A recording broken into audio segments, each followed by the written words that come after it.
بہن فرماتی ہیں کہ یہ اولاد جو ہے یہ نافرمان کیوں ہوتی ہے؟ لوگ کہتے ہیں کہ یہ والدین کا وبال ہوتا ہے، یعنی ان کی اپنی کوتاہیاں ہوتی ہیں، کچھ ان کے اپنے قصور ہوتے ہیں جو اولاد نافرمان نکل جاتی ہے۔ کیا اس کے بارے میں آپ ارشاد فرمائیں گے؟ دیکھیں، مسئلہ یہ ہوتا ہے کہ سب سے پہلی چیز تو اولاد کی جو اصلاح ہے، اولاد کی تربیت ہے، اس کے 3 اصول ہوتے ہیں۔ نمبر 1 علم، ماں باپ کو علم سکھانا ہوگا۔ چلے پہلے میں ایک بریک لے لیتا ہوں تاکہ درمیان میں بات ہماری منقطع نہ ہو۔ حاضر ہوتے ہیں ایک چھوٹے سے بریک کے بعد۔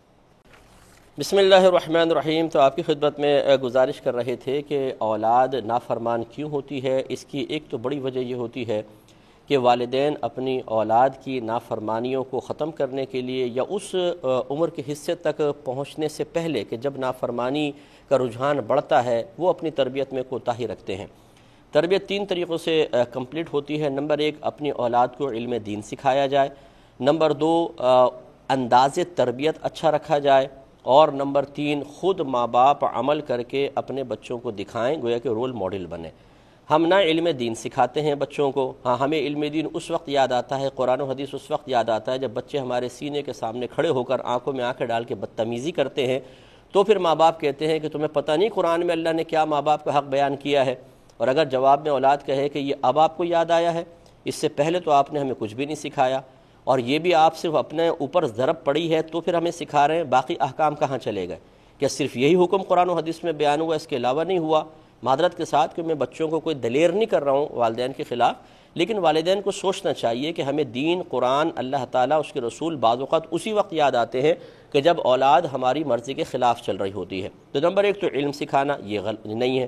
دوسرا پھر انداز تربیت ہمارے پاس نہیں ہے، یا تو بہت زیادہ ڈھیل دے دیں گے، بعد میں تھوڑا بہت سمجھائیں گے وہ بچے نہیں مانیں گے، یا بہت ہی زیادہ سختی کر کے بچوں کی کو نفسیاتی طور پہ ڈر اور خوف میں مبتلا کر دیں گے، اور اس طریقے سے بچے جب بڑے ہو کر آزادی محسوس کرتے ہیں تو پھر وہ والدین کے نافرمان بن جاتے ہیں۔ اور تیسرا یہ کہ عملی نمونہ بننا وہ نہیں ہوتا، ہم خود دین پر عمل نہیں کر رہے ہوتے، خود ہم غلطیوں سے اپنے آپ کو بچا نہیں رہے ہوتے۔ جو ماں اپنے بچوں کو اپنی ساس یعنی ان کی دادی کی برائیاں کر کے ان سے اینٹی کرنے کی کوشش کر رہی ہو کہ دیکھو تمہاری دادی کیا کرتی ہے، یہ بڑی چڑیل عورت ہے اور یوں ہے اور یوں ہے، اور پھر ان کی بچوں کی پھوپھیاں جو اس کی نندے ہیں ان کی برائیاں بچوں کے سامنے کر کے اینٹی کریں، تو یہ اچھی طرح اصول یاد رکھیے کہ جب آپ کسی بھی بڑے کی عزت اور عظمت بچوں کے دل سے نکالیں گے تو آپ ان کی نہیں نکال رہے، بلکہ اپنی عزت اور عظمت نکالنے کی ایک تمہید اور ابتدا قائم کر رہے ہیں کہ جب بچے ایک مرتبہ کسی بڑے کی عزت نکال دیں، بڑے کے اوپر بیڈ کمنٹس دینا شروع کر دیں، ان کے بارے میں بری باتیں کرنا شروع کر دیں، تو کل یہ جرأت پھر آپ کے خلاف بھی استعمال ہوگی۔ یہ ہماری بہت بڑا قصور ہوتا ہے، جس کی بنا پہ آگے چل کے اولاد پھر بدتمیز بنتی ہے۔ اگر آپ نے ان تینوں طریقوں سے تربیت کی ہے تو پھر بعض اوقات ایسا ہوتا ہے باہر کی صحبت اثر انداز ہوتی ہے۔ اسکول میں ایسے بچے مل جاتے ہیں جو بدتمیز قسم کے ہوتے ہیں، ان کی صحبت جلدی اثر کرتی ہے، کیونکہ بری صحبت جلدی اثر کرتی ہے، اچھی صحبت ذرا دیر سے اثر کرتی ہے، تو یہ نافرمانی کی وجہ ہوتی ہے۔ میں اس پہ مزید کلام کرتا ہوں، کالر ہمارے ساتھ ہیں۔ السلام علیکم۔ ایک تو اور تیسری چیز جو ہوتی ہے، اگر بالفرض صحبت بھی بہت اچھی ہے، آپ بھی بہت اچھی تربیت کر رہے ہیں، تو پھر بسا اوقات اللہ تبارک و تعالیٰ کی طرف سے ایک امتحان بھی ہوتا ہے۔ بچے کے اندر سے خود ایک نفس یا شیطان اس کو بہکاتے ہیں، بچے ان کی چیزیں قبول کر لیتے ہیں، خواہ غصہ پیدا ہوتا ہے، ماں باپ سے بدتمیزیاں کر بیٹھتے ہیں، یہ پھر ماں باپ کا امتحان ہوتا ہے۔ جو چوتھی بات آپ نے ارشاد فرمائی کہ کیا ایسا ہوتا ہے کہ ماں باپ نے کچھ غلطیاں کی ہوں جس کی بنا پر اولاد نافرمان ہو؟ دیکھیں، اگر تو وہ غلطی اسی قسم کی جیسے میں نے ابھی آپ کی خدمت میں عرض کیا کہ آپ نے اپنے بڑوں سے بدتمیزی کی، بچوں نے اس بدتمیزی کو سیکھ لیا اور بعد میں آپ سے بدتمیزی کرنے لگے، تو پھر تو آپ یہ کہہ سکتے ہیں کہ آپ کے عمل کا ایک نتیجہ ہے۔ لیکن مثال کے طور پہ باپ شرابی ہے، اور اس شراب کا یہ اثر ہو سکتا ہے بچوں پر کہ وہ بچے نافرمان ہو جائیں؟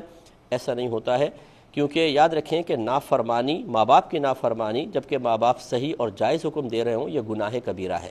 تو کیا ہم یہ کہنا چاہیں گے کہ باپ نے گناہ کیا تو اللہ تبارک و تعالیٰ نے اس کی بنا پر بچوں کو گناہ کبیرہ میں مبتلا کر دیا؟ ایسا نہیں ہوتا ہے۔ یہ اکثر لوگ یہ سمجھتے ہیں کہ شاید گناہوں کا وبال بچوں پہ پڑے گا۔ لا یکلف اللہ نفسا الا وسعها، اللہ تبارک و تعالیٰ کسی جان کو اس کی ہمت سے زیادہ آزمائش میں مبتلا کرتا ہی نہیں ہے۔ یا تو یہ بچوں کے اپنے اعمال و افعال ہوتے ہیں، یا ماں باپ خود رول ماڈل بن کر غلط چیزیں بچوں کو سکھاتے ہیں یا غلط تربیت کرتے ہیں، جس کی بنا پر ایسا ہوتا ہے۔ لیکن ماں باپ کے وہ گناہ کہ جو اس سے ہٹ کر ہے نافرمانی وغیرہ سے، ایسا نہیں ہوتا کہ ان کا وبال اس طرح کا پڑ جائے کہ بچے نافرمان ہو جائیں۔ ہاں یہ ضرور ہو سکتا ہے کہ آپ رزق حرام کھلائیں، اس سے بچوں میں بگاڑ پیدا ہو اور وہ بگاڑ نافرمانی کی شکل میں ظاہر ہو، یہ پاسبل ہے۔